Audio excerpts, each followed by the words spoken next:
Bienvenidos a la Caverna del Emprendedor, el podcast donde emprendedores que están en primera línea de batalla nos cuentan su historia tal y como es, sin mitos ni gurús. Bienvenidos a la Caverna de nuevo. Este es el episodio número 19, pero lo cierto es que en verdad es un poco el episodio 1, porque estamos cambiando la imagen, estamos cambiando el formato, estamos cambiando muchas cosas. Y la primera más obvia que podéis ver es que tenemos aquí a Pablo Franco, que nos va a contar un poco quién es y qué hace aquí y qué vamos a hacer. Pablo, porque lo vais a ver mucho, no solo en este programa.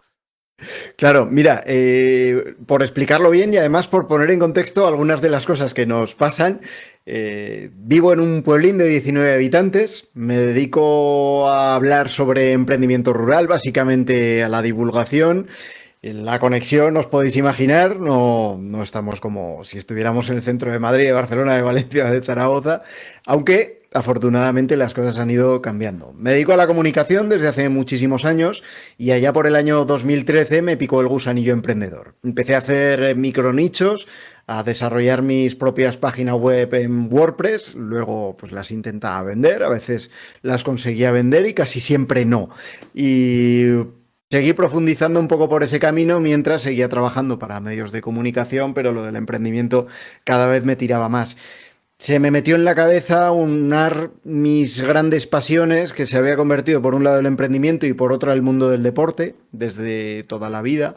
Cogí una tienda de deportes con el objetivo de que fuera el arranque, el inicio de algo muchísimo más grande. Y en ese tránsito nos pilló la pandemia. Cuando estábamos a punto de abrir nuestra segunda tienda, pues no voy a decir que nos arruinamos ni nada parecido, porque afortunadamente todo salió bien, pero de repente me vi con la situación de que tengo una niña de 5 años, que en aquel momento tenía 3, y ya no entraba en mis intereses estar todo el día currando fuera de casa de lunes a domingo, que si los viajes, que si los proveedores, que si los temas financieros.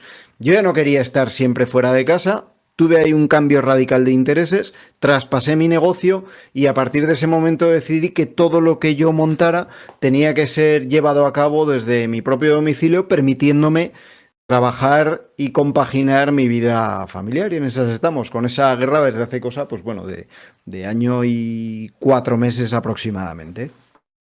Oh, genial, Pablo. Oye, una introducción muy buena. Tenemos que Si hablar no me también. Tenemos que hablar también de lo que vamos a hacer aquí. Básicamente yo a Pablo lo conocí porque me entrevistó en Aragón Radio hace unos meses y porque es bastante amigo de alguno de mis socios. Y bueno, y planteando cosas, pues empezamos a hablar mucho y vimos que había una opción de darle un poco una vuelta a la caverna del emprendedor, porque uno de los temas que teníamos es que, bueno, pues había escuchas y tal, pero ostras, era mucho jaleo eso de estar siempre buscando gente, buscando potenciales personas a las que entrevistar y demás, y dijimos, joder, ya que esto es un hobby, pero puede ser un hobby chulo, vamos a buscar un formato que igual tenga un poquito más de tracción y que además pues nos sea más sencillo a nosotros de gestionar. Y entonces hemos dicho, vale, pues vamos a hablar de temas de emprendimiento con Pablo, que ya es un maestro de esto y además es un maestro de la comunicación. Y vamos a juntarnos un día, pues que estamos hablando los martes a las 3, que luego publicaremos los lunes, para hablar de temas de emprendimiento. Hoy es el primer día en el que presentamos un poco todo esto, pero la idea es hacer mucho más. Tenemos ya una lista, creo que como Pablo, si no me equivoco, de 30 temas, ¿no? Sí, bueno, y con sus nombres y con sus apellidos y además bueno, gente muy potente porque yo creo, y en eso coincidimos, que estamos en un momento absolutamente dulce para todo lo que tiene que ver con el emprendimiento, las nuevas ideas, los planteamientos disruptivos. Y creo que se está gestando algo tan bonito en España, donde siempre aparentemente hemos ido muy atrás en todos los temas de innovación. Se está gestionando algo tan interesante de personas que desde su casa, desde sus incubadoras, están consiguiendo proyectos absolutamente sorprendentes que creo que lo que debemos hacer es contarlo y estar ahí para verlo, ¿no? No está claro, o sea, es decir, en vez de en vez de depender tanto del emprendedor que viene cada 15 días a la caverna a contarnos su historia, pues temas que nos puedan interesar, que oye, que los que estáis en el chat también podéis participar, proponer temas y hacer preguntas como siempre. Y bueno, tenemos muchos temas, pues tenemos temas de gaming, tenemos temas de buscar financiación, tenemos temas de gaming como de eSports, tenemos temas de NFTs, o sea, tenemos una lista muy chula de la que hablar, gente a la que estamos escribiendo para ver si se anima, tenemos temas de talento, tenemos temas de distintas cosas para ver si se anima a venir a charlar más en modo tertulia, más en modo de una forma más natural. Como habéis visto, no nos preocupa mucho que todo salga bien al principio y que sea súper profesional, porque ya habéis visto que hemos tardado 10 minutos en empezar. Así que, bueno, este es un poco el formato, a ver si gusta, a ver si por lo menos, aunque sea nosotros, nos lo pasamos bien, que es el objetivo, y si alguien puede aprender, pues oye, pues bienvenido sea, y por supuesto estáis más que invitados a participar en Twitch o cuando escuchéis los podcasts, pues a dejarnos comentarios, a escribirnos. Eso sabéis que siempre están todos los canales abiertos. Pablo, yo veo por ahí detrás, claro, te gusta el tema del emprendimiento, veo por ahí detrás un cartel que pone emprenderenelpueblo.com, Claro. veo que estás en un pueblo, parece casi un colegio, ¿no? Ahí con esta pintada de las manos. Cuéntanos, tío, un poco de tu historia, porque claro, la gente está aburrido de mí, pero a ti no te conocen tanto en este podcast. Mira, la historia, y además es muy curioso que digas lo del colegio, porque mi casa era la antigua escuela del pueblo en el que estoy viviendo. Y cuando se acabaron los niños aquí, que es algo que pasó en muchos pueblos de toda España, sobre todo el interior, pues esto se convirtió en una casa, se la vendieron a un señor y luego, pues bueno, andando muchísimos años, pues aquel señor me la vendió a mí. Y no hemos querido que termine de perder la esencia de escuela, porque al final el aprendizaje y la escuela es un símbolo también del medio rural. Somos absolutos enamorados, tío, de los pueblos, de estar en la naturaleza, de estar al aire libre. Para mí era una cuestión fundamental. Yo quería que lo que hiciera se pudiera llevar a cabo desde el medio rural, aunque luego pues siempre estás de viaje, siempre estás haciendo una cosa u otra, intercambiando, pero bueno, emprender en el pueblo surgió un poco por eso, porque yo quería estar en el pueblo y quería ser sostenible en el pueblo, pero es que al mismo tiempo había un montón de gente preguntándome, sobre todo empezó siendo por medio de amigos, de conocidos, oye, ¿tú cómo has hecho para vivir en el pueblo en el que vives y desarrollar desde ahí un negocio, en definitiva, ser sostenible? Porque al final en estos sitios no puedes aspirar a que una empresa te contrate, te den un curro y te paguen 2.000 euros al mes. Eso aquí no existe, por lo menos en la mayoría de los casos, y si lo hay es muy, muy difícil de encontrar, ¿no? Entonces empecé a hablar primero con la gente que me preguntaba y luego dije, hostia, ¿y si esto? Porque si me preguntan tanto, será que interesa, ¿no? Y uní esa parte de comunicación que siempre he tenido y formé un podcast que se llamó Emprender en el Pueblo. Y dije, bueno, pues como hago WordPress, pues me hago una página web y se llama emprenderenelpueblo.com. Y a partir de ahí, bueno, aquello que empezó como un afán de divulgar y muy poquito más, pues se convirtió en un sin Dios y es un negocio en sí mismo que ha hecho mi vida pues más viable todavía en este pueblo, ¿no? Porque digamos que desde aquí lo que hago es ayudar a gente que quiere desarrollar sus proyectos en el medio rural, desde ayudarles a perfilar un negocio con posibilidades de funcionar en el pueblo, a elegir un pueblo que sea apto, que sea idóneo para desarrollar ahí proyectos, porque sabes, Alberto, porque conoces muy bien el medio rural también, que no en todos los sitios es viable o es factible desarrollar proyectos. No, no lo es para nada. O sea, de hecho, ya historias de la abuela. Yo soy de un pueblo de Soria. En verdad, yo hasta los 18 años viví en un pueblo de Soria que ahora tiene 15 habitantes. En aquel entonces tendría 20, de los cuales 4 éramos los niños que se fueron. Todos menos uno, es decir, que uno se ha quedado. Ostras, sí, yo me acuerdo que no es hace tanto, vale, sí, somos viejos, pero no tanto, que toda la gente tenía, claro, tenía ADSL, tenía 20 megas en aquel entonces, que era una burrada, y nosotros no teníamos ni cobertura de teléfono. Es que yo hasta los 12 años solo había 2 líneas en el pueblo, ¿sabes? De teléfono. no había cobertura. Internet hasta hace 6 años que contratamos una empresa por satélite no había, ¿sabes? Y la contratamos para todo el pueblo. No se lo digáis a los de la empresa. Que no sé si es legal contratar algo común para todos. Ostras, y ahora sí que es verdad que tiene 4G, tiene cosas, pero ya enchufaron, pusieron una antena de Movistar, tienes 4G. Entonces, ostras, ahora no nos podemos quejar, pero sí que es verdad que hasta hace 2 años que enchufaron el 4G, no había una manera de que tú pudieses tener un negocio en ese pueblo. Claro, no hay tiendas, no hay bares, no hay nada. Es decir, allí es muy complicado. Tienes que ser muy autosuficiente. Entonces, hablando desde la experiencia, que yo estoy mucho allí, voy mucho allí, pues, ostras, tiene ciertas pegas que la gente no lo ve. Tiene otras cosas muy bonitas, pero tiene ciertas pegas. Y las iniciativas como la que tenéis en Emprender en el Pueblo y demás, a mí me parecen muy interesantes porque también hay muchas otras oportunidades. No todo es malo, ¿no? También hay muchas otras oportunidades de hacer cosas allí.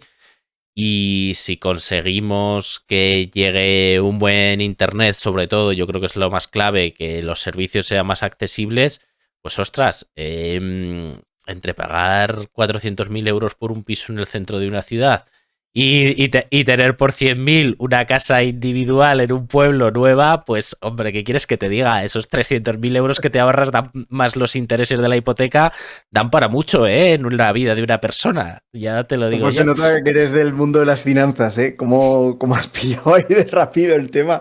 Porque, hombre, obviamente es así. Mira, hay dos tipos de persona cuando llegan a los pueblos y llegan con intención de montarse un negocio. Está quien llega al pueblo y dice, joder, es que aquí no hay nada que hacer, tío. Es que aquí no hay nadie, aquí no hay posibilidad ni rango de población suficiente para desarrollar ningún tipo de proyecto. Y está quien llega, se asoma, y he conocido ya unos cuantos, afortunadamente, y dicen, joder, no hay nada. Está todo por hacer. Entonces, esos son los que al final tienen muchas posibilidades de llevarse el gato al agua. Indudablemente hay desventajas y hay complicaciones de todo tipo. Y por eso te decía también al principio que es importante saber elegir el pueblo al que tú te vas a ir. Porque hay sitios en los que hay una receptividad enorme, en los que se está esperando, se está deseando, te están diciendo, oye, ven tú, pero es que si conoces a alguien más, por favor dínoslo, porque estamos deseando que venga gente. Y luego hay sitios en los que es súper complicado porque hay unas estructuras de pensamiento también que hacen inviable que llegue gente con ideas y planteamientos nuevos y no haya un choque y acaben dándose tortazos con todos los vecinos, porque no tortazos físicos, entiéndeme. Ujú. Pero sí tortazos de complicación, de llevarte mal, de entrar como un elefante en una cacharrería, que eso es algo que cuando venimos de las ciudades y tú vienes con el ritmo además de emprendedor de ciudad, llegas al pueblo y hay un impacto brutal en cuanto a ritmos, en cuanto a forma de ver la vida y en cuanto a forma de hacer las cosas. Y tú, o sea, ¿cómo empezaste? Me has dicho que te gusta la naturaleza, ¿no? Pero ¿en qué momento decidiste, oye, mira, me voy a un pueblo de Huesca? O sea, eso es un poco a mí lo que más me llama la atención. Me contaste algo, pero es lo que más me llama la atención. Yo porque soy de un pueblo de Soria, pero si no, no creo que se me ocurriese me voy a un pueblo de Huesca, ¿sabes? No se me Claro. ocurriría. A ver, todo tiene. Yo es verdad que me fui a Zaragoza a estudiar a la universidad en el año 99. Joder, qué mayor soy. Bueno, me fui a la universidad en el año 99 y ya me quedé ahí. Y estuve trabajando, me quedé trabajando en la radio y en la televisión y estuve muy a gusto. Y para mí Zaragoza, pues bueno, es una ciudad del tamaño perfecto. Son 700.000 habitantes ahora, si no recuerdo mal, pero para mí siempre fue una ciudad realmente cómoda, sobre todo en los últimos años, con el tema del tranvía, con, bueno, pues una capacidad y una facilidad para el transporte muchísimo mayor. Pero yo soy de Huesca, capital, que es una ciudad, para quien no la conozca, pues pequeñita, son 50.000 habitantes, lo que en Madrid se conoce como un pueblito muy pequeño, pero bueno, es una capital de provincia y yo siempre había tenido el impulso de irme a vivir al pueblo. Pero claro, dedicándote a la comunicación y teniendo un impulso por desarrollar proyectos, no se daban las condiciones. Cuando yo tenía 25 años, a la altura del año 2004-2005, es que no había posibilidad de irte a un pueblo y desarrollar un proyecto que no fuera o agrícola o ganadero. Es que no se daban las condiciones. Entonces yo me sentía ahí un poco atrapado, ¿no? Decía, joder, yo quiero irme a vivir al pueblo, quiero desarrollar aquí proyectos, pero resulta que es que no tengo manera de hacerlo. Y de repente un día nos dimos cuenta de que se habían dado las circunstancias, por fin, de que todo se engranaba y de que trabajando online y generando un negocio online sí que iba a ser posible. Entonces estuvimos buscando muchos años, porque hay un problema en la provincia de Huesca, sobre todo en la parte norte, que digamos que es la más turística, desde la Sierra de Guara hacia los Pirineos, y es que no hay vivienda disponible a un precio asequible. Estuvimos buscando un montón de años hasta que al final dimos con esta casa en la que vivimos ahora y a partir de ahí pues empezamos un poco a construir esa segunda parte.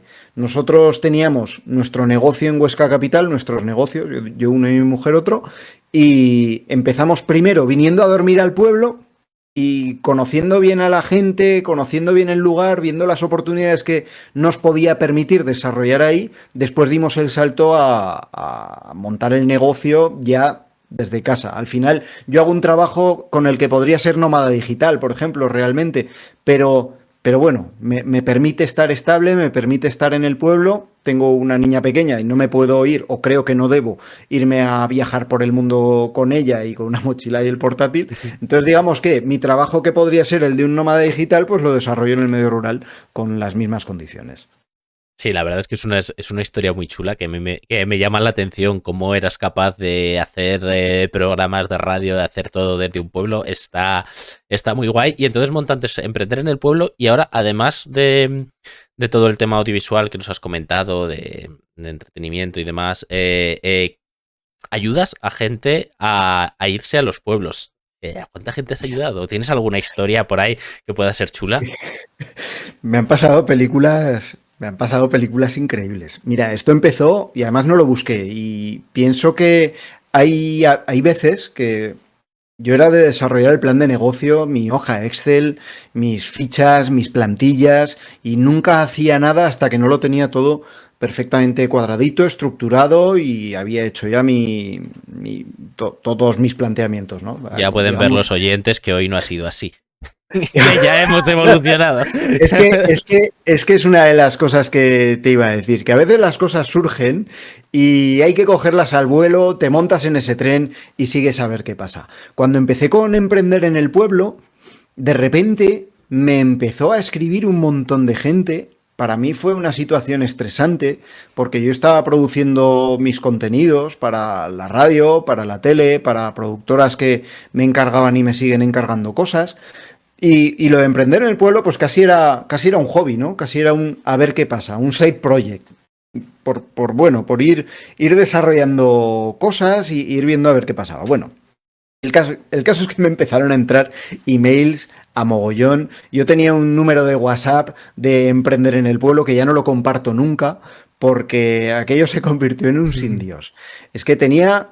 No sé, ¿qué te voy a decir? Tampoco querría exagerar, pero tenía una docena de emails todos los días en la bandeja de entrada de personas pidiéndome ayuda para eso, ¿no? O para desarrollar un proyecto o para hacer su transición al medio rural de una forma ordenada. Y yo en principio no lo vi como negocio. Joder, vaya emprendedor, ¿no? Es que no le veía el negocio ni le veía... Entonces empecé a hacerlo un poco como si fuera una responsabilidad social corporativa. Decía, bueno, yo tengo esto y la gente me pide esta ayuda y yo se la brindo. Pero llegó un momento en el que yo huía de esos correos electrónicos, huía de esos WhatsApps, decía, joder, es que si no puedo trabajar. Y de repente un día digo, ostras, igual hay negocio. Y si empiezo a... Joder, si me lo están pidiendo tanto, igual es que aquí hay un nicho y hay una oportunidad. Y empecé a pensar, digo, bueno, ¿y si en vez de dejar de hacerlo y huir como una rata cobarde, empiezo a pedir pasta yo por esto? Y empecé a pedir dinero a las personas que me escribían. Y claro, obviamente pasó lo que tenía que pasar. El 95% de los que me escribían me decían que tú de qué vas. Pero sí que es verdad que hubo un 5% que valoró todo ese esfuerzo, todos esos contactos, toda esa experiencia y todas esas posibilidades, y estuvieron dispuestos a pagar. Y de repente se fue convirtiendo poquito a poco también en un nuevo negocio, en un negocio distinto en el que mediante conversaciones uno a uno me meto de lleno en el proyecto de la persona y tratamos de sacar toda esa potencialidad que le va a permitir asentarse de una manera sostenible en el medio rural, ya sea con un negocio digital o ya sea adaptando un negocio al medio rural. Y me han pasado cosas muy locas, como que, por ejemplo, me escribieron una asociación de personas que viven en la provincia de Granada y son de Venezuela y querían buscar un mismo pueblo para 60 personas de distintas familias y querían pues que yo les echara una mano a la hora de encontrar ese pueblo. Pues bueno, estuve pateándome al principio de manera virtual la provincia de Granada porque querían que fuera ahí, estuve hablando con alcaldes, con grupos de desarrollo, pues tratando de buscar casa para 60 personas.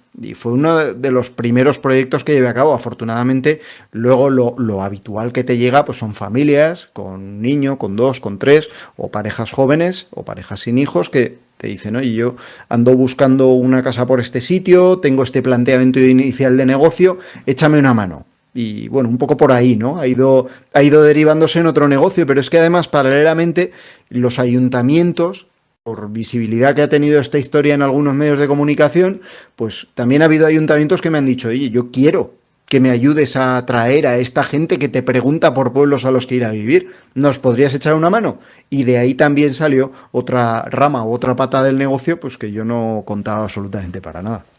O sea que ahora creas contenido para terceros, ¿no? Que es una parte del Eso negocio. es. Y por otro lado, ayudas a emprendedores a Claro. buscar pueblos, ¿no? O sea, eres Tengo, una... tengo dos negocios en uno, diríamos, o un negocio en el que me parto por la mitad, porque realmente no sé si quiero separarlos.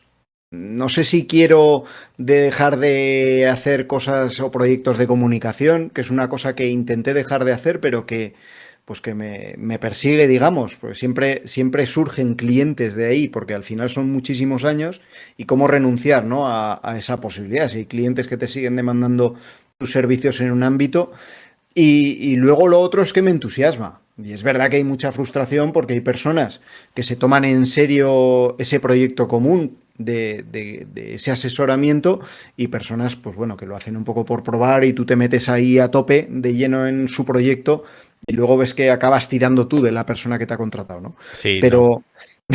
Pero, pero bueno, es una situación, y ahí, y tú lo sabes mucho mejor que yo porque has asesorado a muchísima gente y en Cebra lo sabéis, pues que al final es verdad que todo el mundo quiere montar algo, todo el mundo quiere un negocio exitoso, pero no todo el mundo está dispuesto a hacer los esfuerzos y a poner la dedicación necesaria para sacar un proyecto, sea una startup o sea un negocio de autoempleo adelante. Eso es verdad, eso sí que es así. O sea, al final, has dicho que querías dejar hace tiempo, voy a volver atrás, has dicho que querías dejar hace tiempo los proyectos de comunicación. Vamos, en cuanto te dije de hacer esto, saltaste como un perro al charco, o sea, sí, corriendo, o sea, nadie te puede creer que intentaste dejar la comunicación, pero bueno.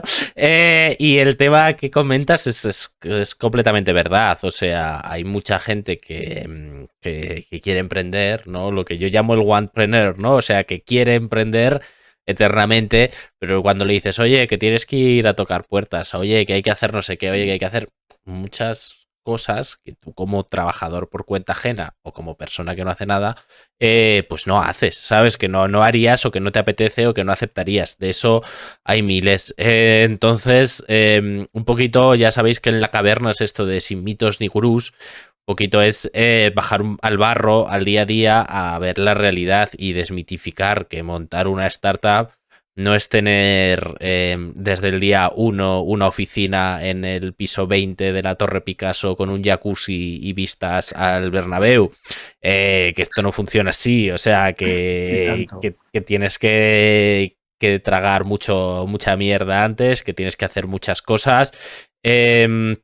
que oye, que todos de alguna manera u otra lo hemos hecho, que hay muy malos momentos, que tienes mucha responsabilidad, que eso también hay mucha gente que no lo entiende, que la responsabilidad que puedes llegar a tener en un momento, sobre todo en cuanto ya tienes trabajadores o le debes dinero a gente, porque hace falta deberle dinero a gente en ciertos momentos y el negocio no va como tú has prometido o has conseguido inversores, tienes mucha responsabilidad y es duro. Y parte de lo que hacemos en Zebra, yo diría que es probablemente lo más importante, es filtrar e intentar analizar si ese talento realmente dice que quiere emprender o quiere emprender. Yo creo que es probablemente la parte más difícil de todas, el ser capaz de elegir a las buenas personas, porque no es que seas mejor persona ni mejor profesional si emprendes. No, es que puedes no ser tu momento vital, puede que tú creas que quieres pero no quieres. Es como esto de hacer podcast, pues bueno, pues te mola tal cual, pero igual lo que te mola es salir, no las 8 horas que me pegué yo ayer configurando toda esta mierda y luego ahora sí falla, ¿sabes? Cosas. O sea, claro, o sea, aquí se ve la parte de, oye, estar en Twitch, vale, a ver, a nosotros nos ven con 5 seguidores, no hay, o sea, con 5 viewers a la vez, más la gente que nos vea, pero claro, solo ves la parte bonita de todo. La parte fea es la que un poquito en la caverna intentamos visibilizar, además de hablar de otros muchos temas, que yo creo que es un poco hacia lo que estamos tendiendo poco a poco. Sí. Es que luego hay una historia, Alberto, y es que, joder, a ver cómo lo digo. Dilo, no te cortes, que aquí no hay... que no todos estamos capacitados para desarrollar un proyecto. Yo, por ejemplo, no me veo desarrollando una startup. O sea, no es mi...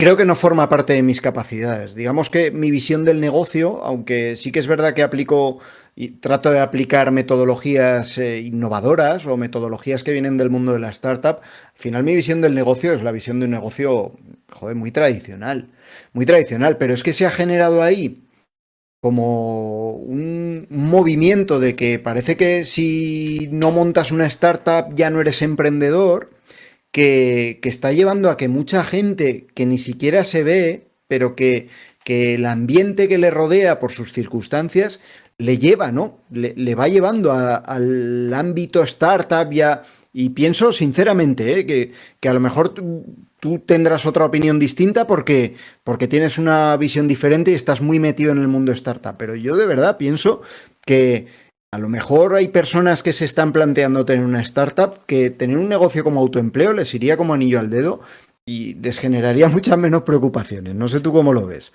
Yo lo veo bastante como tú, o sea, es decir, porque he visto y sigo viendo a mucha gente que se le ha vendido la idea de montar una startup, es ser el CEO de Cabify o de Globo, y ser feliz y joder, y luego los ves que son tremendamente infelices, que llevan años con un proyecto ganando 4 duros, que igual si lo que tú dices, si hubiesen tenido un autoempleo o si hubiesen trabajado para alguien, que tampoco es el demonio, trabajar por cuenta ajena, pues probablemente serían súper felices, ¿sabes? En cambio, les metes en una startup y es que el tener una startup, o sea, es que al final tiene muchas responsabilidades, porque claro, ya solo empiezas que tienes, lo normal es tener socio, entonces ya te tienes que aclarar con más gente. Eso no es para todo el mundo. O sea, eso ya no es para todo el mundo, porque surgen problemas y si te quita el sueño los problemas con tus amigos y socios, pues mal vamos. Luego normalmente buscas inversores. Entonces ya hay gente que te ha dejado pasta, a la que le has prometido X cosas, que si no se cumplen, pues ya depende de tu personalidad, ¿sabes? Pero que sepas que vas a tener que ir a todo gas sin parar, sin poder reducir marcha, porque claro, le has prometido a gente mucho dinero y por eso te han dado dinero. Luego vas a tener trabajadores que la gente dice, bueno, si eres un trabajador tienes un jefe ya, pero si eres un jefe, cada trabajador también es tu jefe, ¿sabes? O sea, es decir, es así. Pues eso hay que explicarlo también, ¿eh? Eso hay que explicarlo también, pero cada trabajador, entre comillas, también es tu jefe porque te metes en un montón de obligaciones y de deudas con él. Lo explico, no te preocupes, de obligaciones y de deudas con él y al final es verdad que, claro, cuando una persona, un trabajador, coge un trabajo contigo, sobre todo si este tiene familia y demás, pues tú le has prometido X cosas, ya no solo legalmente, sino moralmente. Luego no puedes de repente decir, venga, pues ahora este mes no pago nóminas porque no hay pasta. No, o sea, la primera nómina que se corta es la tuya, y si no dejas a una familia ahí sin recursos, pues bueno, pues joder, pues eso también tienes que aprender a gestionar psicológicamente todo ese tema. Y claro, luego a esta persona no la puedes tener ahí sin trabajar y sin hacer nada porque estás pagando recursos. Entonces también tienes un trabajo de formarla, de integrarla, de enseñarle lo que tiene que hacer. Entonces quiero decir que tener trabajadores pues también es, o sea, es otra responsabilidad. Entonces te empiezas a meter en muchas responsabilidades en una empresa en la que probablemente te obliguen a perder mucho dinero durante muchos meses para crecer lo más rápido posible. Y como psicológicamente no seas capaz de gestionar eso, te puede dar un chungo muy gordo, ¿sabes? Al final, y yo he visto gente sufriendo mucho. Ya, claro. Eso es muy jodido. Mira, claro. Es que luego hay otra historia. Yo porque cuando montaba micronichos yo no invertía nada más que tiempo. Tiempo, un poco de dinero para posicionamiento, pero lo hacía prácticamente todo por SEO. Es decir, yo siempre digo que a la hora de montar un negocio o tienes tiempo o tienes dinero. Pues bueno, yo en aquel entonces invertía mi tiempo, pero cuando montamos la tienda con vistas a ampliar y a abrir más negocios, me cambió mucho la visión porque, joder, yo pasé de tener mis nóminas y mis cositas, mis proyectos que iba sacando y me iban generando alguna cosa, pero mi visión del dinero era la visión del dinero de un trabajador. Yo decía, bueno, pues esto cobro, con esto paso el mes, tanto es para ahorro, tanto para invertir en tal proyecto y tanto para caprichos, para ocio, para lo que sea. Hostia, de repente, tío, te ves con unas cifras muy altas de dinero, de facturación, con unos pufos muy gordos también, hay que decirlo, porque cuando empiezas a facturar, pues tus proveedores normalmente, salvo que estés ofreciendo un servicio, pero si tú vendes cosas, como era nuestro caso, pues al final tienes que comprarlas también y de repente te empiezas a ver con facturas muy gordas y lo que para ti 2.000, 2.500 era una cifra normal, pues de repente la estás multiplicando por muchísimo y empiezas a pasar miedo, tío. Y hay que decirlo, y cuando tú montas un negocio y empiezas a facturar, tu visión del dinero cambia de una manera radical, porque además hay otra cosa que tienes que entender, y más vale que lo entiendas rápido, y es que toda la pasta que estás tocando no es tuya. De hecho, es muy posible que durante los 2 primeros años nada de lo que toques, nada de los muchos miles que toques en facturación, si las cosas van bien, sea tuyo. Incluso yendo muy bien las cosas, ¿no? Y hay un cambio de mentalidad también, por un lado lo que comentabas de gestión de los equipos, que para mí es lo más difícil del mundo. Pienso que hay que tener una pasta especial, hay que valer y hay que formarse mucho en ese sentido, pero luego también tu concepción del dinero tiene que cambiar de una manera fundamental, sobre todo si vienes de una familia de trabajadores por cuenta ajena. Otra cosa es que vengas del mundo de la empresa o que en tu casa siempre hayas visto el desarrollo de negocios con todo lo que ello implica. No, sí, o sea, totalmente cierto. Yo muchas veces hablas con gente. Yo sí que es verdad que casi siempre que haya trabajado por cuenta ajena siempre lo he tenido un poco en la cabeza. Pero sí que hablas, bueno, porque mi padre es agricultor, que al final tiene una empresa, mis tíos tienen empresa, al final vives en las empresas, ¿no? Pero sí que es verdad que, ostras, tú hablas con gente que simplemente ha trabajado por cuenta ajena toda la vida, que le llega a 1.500 euros, pongamos que les va bien, y claro, esos 1.500 ya son limpios de plomo, paja, y que aún así, cuando una vez al año hacen la declaración de la renta, dicen, no, a mí menos mal que me devuelven 800 pavos, yo les digo que me quiten mucho, y tú dices, no, el dinero en tu bolsillo, no en el de Hacienda, no fastidies, ya le pagarás, pero claro, dices que si es al revés, yo ya, un desastre, claro, ese tipo de personas que está muy bien. Ostras, si ganas 1.500 y no tienes un imprevisto para 800 euros, es que es lo que tú dices, o sea, cobro 1.500, esto para aquí, esto para aquí, esto para aquí, es dinero limpio.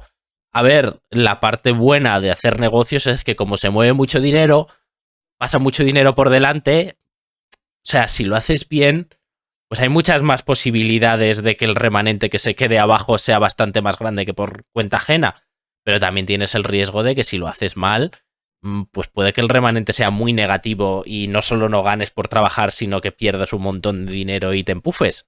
Claro, es que tú igual muchas veces hablamos, oye, facturo 5.000 euros, yo 1.500, joder, 5.000 euros, qué burrada, claro, pero luego viene Hacienda.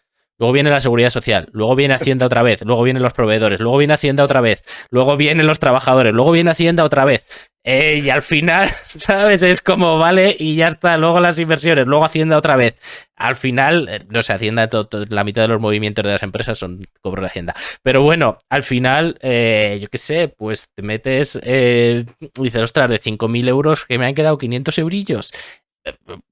O si tienes suerte. Entonces es lo que tú dices, 100% de acuerdo. Y hay que enseñárselo muy bien. Y sobre todo si tienes una startup que además tienes que... Lo que dice, ¿no? La mujer del César no solo tiene que serlo, sino parecerlo, ¿no? O sea, es decir, ya si tienes una startup en el que la gente va a meter dinero, ya no solo tienes que saber gestionar el dinero, sino que además tienes que dar una imagen, o esta es mi opinión, de pulcritud financiera, ¿no? Que no aparezcan ahí cafés, no sé qué, bar, Manolo, cañas, todo ese tipo de cosas que pasan mucho y que parece una tontería, pero que claro, cuando a ti te dicen, oye, mete 50.000 euros en este negocio y te pones a hacer una due diligence y ves 27 cobros que al final son 200 euros, pero del bar Manolo Cañas dices tú, ostras, yo qué sé, ¿sabes? O sea, no sé, hoy es el bar Manolo Cañas, pero mañana con 50.000 euros, ¿por qué no puede ser el Rich? ¿Sabes? ¿Por qué no? Claro, tío. Sí, no, el asunto de la pasta, si eres como hay que ser, hostia, es complicado porque tienes mucha responsabilidad, ¿no? Para mí el mayor dolor de cabeza era cuando yo tenía que pagar las nóminas y no había. Tener que pedir un crédito al banco porque ese mes no había para las nóminas. Y estabas a día 25 y estabas pensando a ver en cómo hacías para, no ya para cobrar tú, que normalmente es tu primer planteamiento, ¿no? Cuando tú desarrollas un negocio y dices, vale, ¿y para mí cuánto va a quedar? Bueno, pues para mí sobre el papel va a quedar esto, pues está guay, tío, vamos a darle caña. Claro. No, es que la primera preocupación luego es a ver cómo les pago yo a estos tíos, que han estado aquí currando, que tienen su hipoteca, la letra del coche, el cole de los niños y están dependiendo de mí. Pues... O que mi padre se ha fiado de mí y resulta que sus ahorros para la jubilación, pues me ha metido aquí un porcentaje para que yo saque el negocio adelante, que lo ha hecho con todo el amor del mundo. Pero que, hostia, pero que son sus ahorros, que es la pasta de su jubilación, ¿no? Que son cosas que, si eres como tienes que ser, te quitan el sueño cuando la cosa no va bien y no siempre va bien. Que hay que decirlo también, que no siempre va bien y que aunque te acabe yendo de puta madre, no todos los días son fantásticos y muchas veces estás apurado y dices, joder, me he salvado de esta o he salvado esta situación porque tengo una flor en el culo. Sí, el factor suerte es una cosa que también deberíamos analizar algún día, de cómo a veces a determinadas personas o a determinados emprendedores parece que se les encaja todo y todo sale y te pasan un cobro, pero lo puedes retrasar un mes y justo te entra la pasta, en fin. Sí, yo esa situación, perdón, esa situación la he vivido y es muy dura. Y de hecho, yo una cosa que digo, aunque a veces parece que está mal, ¿no? Porque el otro día yo hablaba con una directora de banco para un crédito para una startup. El otro día, hace bastantes meses, así no digo una fecha exacta, ¿no? Para que no se pueda hilar hacia atrás. Y decía, hombre, pero es que si el emprendedor cree en el proyecto, lo avalará. Claro, y yo le intentaba explicar que, joder, que ya había gente que había metido pasta, que el emprendedor ya bastante tenía si esto le iba mal con gestionar todo, como para que además le intentase colar en el borrador a última hora un aval personal, ¿sabes? Y sobre todo cuando era una startup y que era lo normal y era un estándar de mercado y tal. Y bueno, al final se quitó, pero claro, o sea, tenemos como muy idealizado que esto va a ir bien, que esto va a funcionar y yo estoy de acuerdo que siempre hay que ser optimista y sobre todo si eres un inversor, pues hay que ver no tanto lo que puede ir mal como qué pasa si va bien. Pero claro, si eres un emprendedor, también tienes que llevar cuidado porque el inversor está diversificado entre 50 proyectos, o debería, ninguno está, pero entre 50 proyectos, oye, si le van mal 40 o 45, pues ya está, pues no pasa nada. O sea, pierde ese dinero y los otros 5 le tienen que dar por todo. Pero claro, en el emprendedor es justo lo contrario. Y no se hace ver así. En el emprendedor tú te vas a pegar 5 años de tu vida trabajando en esto, o 10 probablemente, vas a dejar todo tu dinero. Lleva cuidado qué más dejas, porque lo que parece que se te pida es que como todo va a funcionar bien, pues pon la jubilación de tus padres, pues pon avales, pues oye, si tienes que coger una deuda aquí con Facebook, tal, en esto para pagar las nóminas y estirar un mes más, lo haces. Cosa que probablemente sea una negligencia como administrador y entonces es lo mismo que un aval personal. Todo ese tipo de cosas muchas veces se dice, no, es que esto hay que hacerlo porque los buenos emprendedores lo hacen. Bueno, lo hacen los emprendedores, lo han hecho algunos emprendedores que han tenido suerte y les ha ido bien, pero también hay otros muchos que están en México porque no pueden pagar los pufos y no pueden volver a vivir a España, ¿sabes lo que te quiero decir? Al final, claro, nosotros lo que vemos, que es un poco el sesgo del superviviente, que también va muy en línea con la caverna, ¿no? Es a la gente que le ha ido guay. Pero a la gente que igual era igual de buena que a los que le ha ido guay, pero que por X o por Y se ha equivocado o ha tenido mala suerte, aunque yo no crea en la mala suerte, hay cosas que te pasan que no puedes predecir, ¿no? Y nada, que no le ha ido bien por X o por Y o por Z y se ha comido, o sea, es decir, y se ha comido unos problemones. Entonces, claro, ¿con qué cara? Yo lo que digo siempre, si tú le coges dinero... Las rondas de las 3 Fs estas. Si tú coges dinero a tu tío porque está forrado y le coges 10.000 euros, pues da igual. Pero si tu tío se ha ahorrado 5.000 euros para su jubilación y se los coges para tu startup y empieza a ir mal, ¿con qué cara vas a ir a la cena de Navidad? ¿Sabes? O sea, qué tenso, ¿no? Entonces... Ya puedes llevar buenas gambas. sí, va a decir, las he pagado con mis 5.000 euros. No lleven buenas gambas y llevan nachos del Mercadona. Bueno, no sé, es complicado, pero sí, fíjate, en Zebra muchas de las cosas que hacemos es evitar ese tipo de cosas, porque, bueno, Zebra Ventures, ya lo sabes, es un Venture Builder, que básicamente ayudamos a gente a montar empresas como debe de ser, y el problema que veíamos es que, sobre todo en Zaragoza, pues había gente que, pues ostras, estaba haciendo las cosas muy mal porque no tenía información, emprendedores, ¿no? Pues desde Business Angel, que tenían el 60%, porque sí, por 10.000 euros, hasta gente con avales para proyectos que dices tú, pero si este tipo de proyecto es un winner takes all, que te vas a pegar con Globo, que ya lleva 5 años, y al 99% te comas una mierda, que igual luego te va bien y eres el del jacuzzi en la Torre Picasso, no lo sé, pero lo más probable es que acabes pagando estos avales tú, ¿sabes? Con tu sueldo de 1.000 euros o 2.000 euros que tengas cuando acabes este proyecto. Y, ostras, eso da miedito cuando se venden muchos sitios que emprender es lo mejor. A mí me da miedito, personalmente. Sí, es complicado porque implica muchos cambios y porque salvo que tengas tradición familiar, joder, hay gente que... Pero no porque te dejen la pasta, ¿eh? Es que también muchas veces se dice, claro, usted como emprendedor le va bien porque la familia tiene pasta y bueno, pues obviamente eso ayuda, pero lo que pienso que ayuda de verdad, y es mi humilde opinión, al final es que en tu familia sepan cómo se gestiona una empresa, que sepan cómo se gestiona con un proveedor, que sepan que vienen mal dadas y que puede haber meses que no veas ni una, que sepan guardar y que sepan explicarte de verdad cómo funciona un negocio, ¿no? Yo creo que ese es el principal activo y es verdad que en ese sentido la tradición familiar o el tener personas cerca, si no hay tradición familiar, tener personas cerca de confianza que te pueden facilitar un poco todos esos conocimientos es lo esencial. Fíjate, decías antes que vienes de familia de agricultores.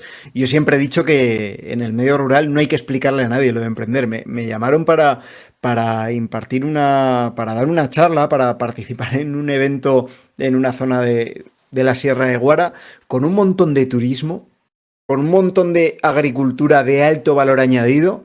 Yo decía, pero claro, ¿qué queréis que le cuente yo a esta gente sobre montar negocios, sobre emprender y sobre buscarse la vida? Si es que lo llevan haciendo no ellos de toda la vida, sino desde sus tatarabuelos y desde que tienen uso de razón y desde que esa familia vive allí. Es que claro, la gente del medio rural se sabe buscar la vida. Por eso yo pienso que es esencial, ¿no? ese acompañamiento. ¿Que lo tienes en tu casa? Espectacular.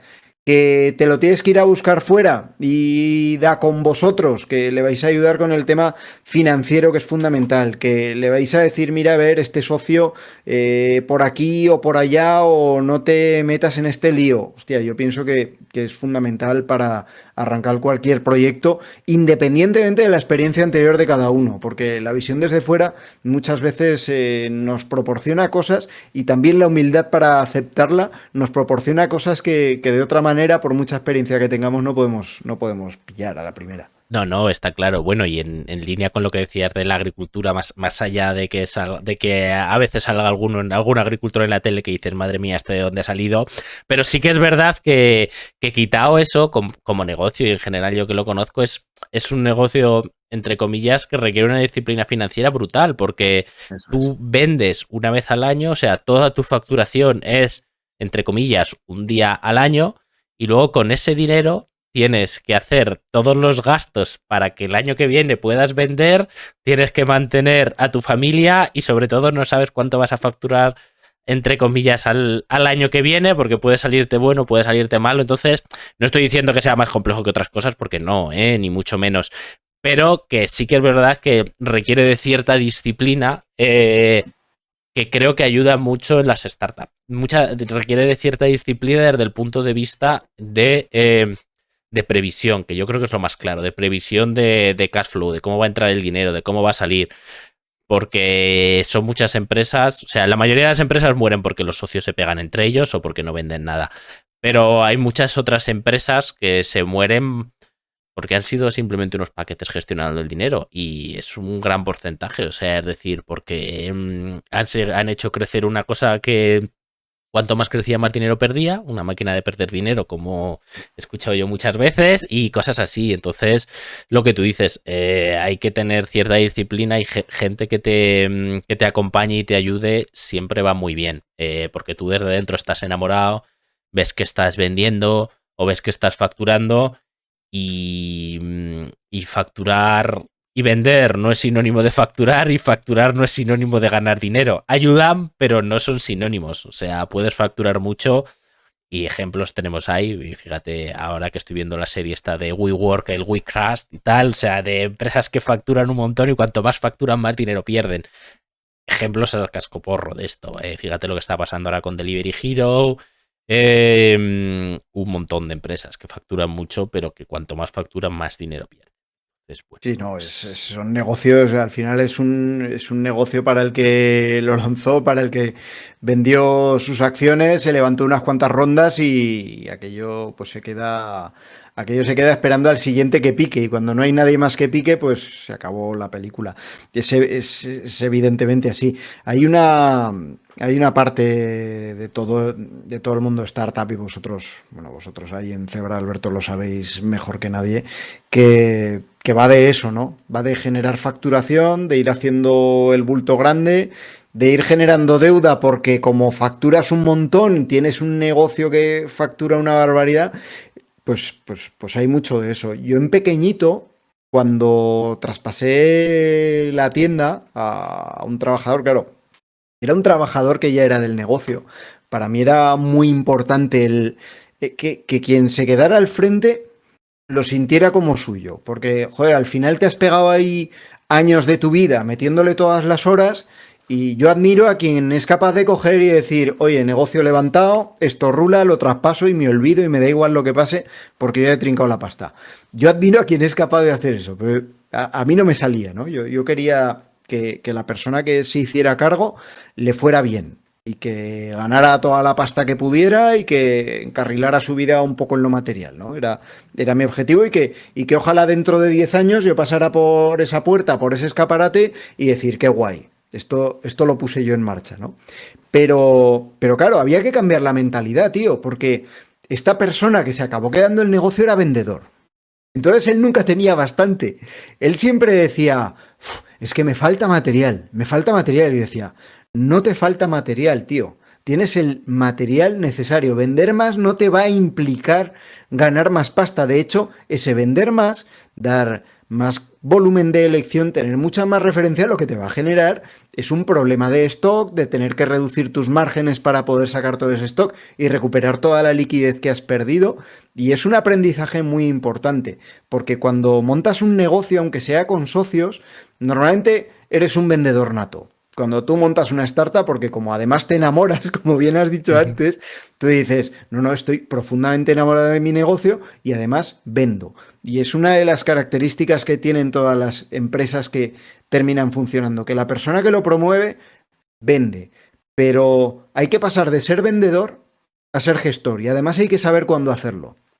Hay que saber en qué punto te interesa vender más y en qué punto está ese equilibrio en el que tu negocio funciona, maximizas beneficios, aunque la facturación no sea todo lo alta que tú crees o que tú desearías que fuera, ¿no? A lo mejor tu punto de equilibrio por ubicación, por clientes, por tipo de producto, está en un sitio y querer subir esa facturación a costa de lo que sea te puede acabar generando problemas y pienso que ese cambio en la mentalidad de alguien que tiene una empresa, del momento vendedor al momento gestor, tiene un momento clave. No sé si lo ves igual o es una cuestión que debe estar dirimida y resuelta desde el principio, desde antes de empezar incluso. No, estoy más de acuerdo, no puedo estar. Al final, sí que es verdad que yo creo que es mucho más fácil coger a un vendedor, entre comillas, y decirle, mira, esta es la realidad, no vendas tanto, que hacer lo contrario, que coger a alguien que no vende al principio y decirle, tienes que salir a vender.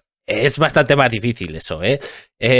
Pero llegando a ese punto estoy de acuerdo contigo, de que no siempre vender es lo mejor. Lo que pasa es que también depende mucho, yo creo, y esta es mi opinión, del tipo de empresa, ¿no? Porque hay empresas, por supuesto, si es una empresa que la quieres crear tú, que no quieres tener financiación externa, o como si financiación externa es financiación bancaria, me refiero a inversores que te exijan crecimiento, pues está claro que todo lo que vendas tiene que generar dinero, ¿vale? O sea, es decir, otra cosa es que al principio tengas que hacer unas inversiones, que hasta que se paguen no veas ni un duro de eso, pero que el beneficio marginal de cada venta sea positivo. O sea, es decir, si me cuesta 10 euros este jersey, pues lo tengo que vender por 20 porque luego tengo 10 de no sé qué, tanto de adelantar el stock que me cuesta, o sea, eso tiene que ser positivo. La única excepción que veo ahí es en ciertas startups, que no son a mí las que más me gustan, no encajan mucho con la filosofía de Zebra, y son estas startups de mercados de winner takes all, ¿no? O sea, que el ganador se queda con todo. Pues un estilo Facebook, un estilo Globo en una ciudad o Uber en una ciudad, ¿no? O sea, que al final es muy difícil que haya más de uno o dos jugadores. Y de estas empresas que son solo de mercados nuevos, pues lo crucial es que tomes el mercado lo más rápido posible. Y para eso lo que tienes que hacer es vender como un loco, cueste un poco lo que cueste, porque luego la rentabilidad, una vez que tengas el control, pues se espera que sea buena. Entonces yo ese diría que es la única excepción. Y aún así lo normal es que ese tipo de empresas no salgan bien. O sea, o funciona una por definición, ¿sabes? Y a veces ni eso. Entonces, bueno, quitando esa excepción estoy de acuerdo contigo. O sea, las ventas, tienen que ser siempre rentables, salvo que algo me digas una cosa muy puntual por alguna razón, pero por lo general sí. Por lo general tiene que haber un momento en el cual le explicas al emprendedor, vale, ya hemos demostrado que esto funciona, ya hemos demostrado que tú puedes vender, vamos a dejar de hacer el tonto y vamos a vender bien. Eso es. De hecho, yo trabajaba al principio, o sea, el primer trabajo que tuve era en General Electric y me dedicaba al riesgo de crédito de las empresas, ¿no? Y había siempre de las ventas, ¿no? Y había siempre un jefe mío que le decía a los comerciales, les decía, vosotros estáis todo el día con vender para vuestros objetivos, pero para vender y no cobrar, mejor que no me vendáis. Les cancelaba los contratos. Porque claro, ellos estaban objetivo de vender, hasta que ya aceptaron cambiar los bonus a, oye, no depende de lo que vendas, aunque haya 3 meses de lag, depende de lo que cobremos por tus ventas, porque si no, esto no tenía ningún sentido. Entonces, eso también es otro punto. Bueno, Pablo. Sí, dime. Nada, digo, porque sí, como llevamos ya un ratillo, simplemente para centrar un poco el tiro en lo que estamos haciendo. Como hemos dicho al principio, Pablo va a venir. Todavía no sé si hemos decidido si esto era todas las semanas o cada 15 días, pero bueno, lo decidiremos. En breves, ya veis que la previsión no es nuestro fuerte en esto. Aquí es empezar. Exacto. Empezar y ponerse en marcha y ver lo que tira. Claro, para todo el mundo, estamos ahora mismo en Twitch, pero los lunes subiremos tanto el vídeo a YouTube como el podcast a casi todas las plataformas. Si falta alguno, nos lo decís y lo subimos. También, también os podéis escribir por donde queráis. Si nos dejáis comentarios, también nos va genial. Si nos proponéis temas, también nos va genial. Nosotros vamos a intentar traer a invitados de vez en cuando para hablar de diferentes asuntos, centrar un poco más el tiro para que sean asuntos más especializados. Hoy hemos hablado un poco de emprendimiento, pero hemos sobre todo hablado de la vida, ¿no? Pero bueno, centrar un poco el tiro. No sé, Pablo, si tú... Bueno, la idea es hacer esto también todos los martes a las 3, más o menos, o sea, no es exacto, ya sabéis que Twitch no es exacto, depende de lo que nos deje, el internet y demás cosas. Y Pablo, no sé si quieres añadir alguna cosita más por no hacerlo demasiado largo este primer podcast. Pues que nada, tío, que nos vemos cuando los martes y que vamos a intentar hablar de temas del emprendimiento desde nuestro punto de vista, sin fantasmadas, sin generar o dar pábulo a falsos mitos y bueno, que cuando sea posible, pues lo que has dicho, rodearnos de gente que controle mucho más que nosotros de determinados temas de los que se suelen hablar en el día a día del emprendimiento o que van a ser importantes y van a ser de actualidad y darles voz pues para entenderlos entre todos muchísimo mejor y quién sabe si ver las oportunidades de negocio ahí para hacer cosas nuevas. Exacto, pues nada, pues en eso nos quedamos. Oye, muchas gracias a todos los que nos estáis escuchando y nos vemos prontito. Hasta luego, Pablo, hasta luego a todos. Muy bien. Chao.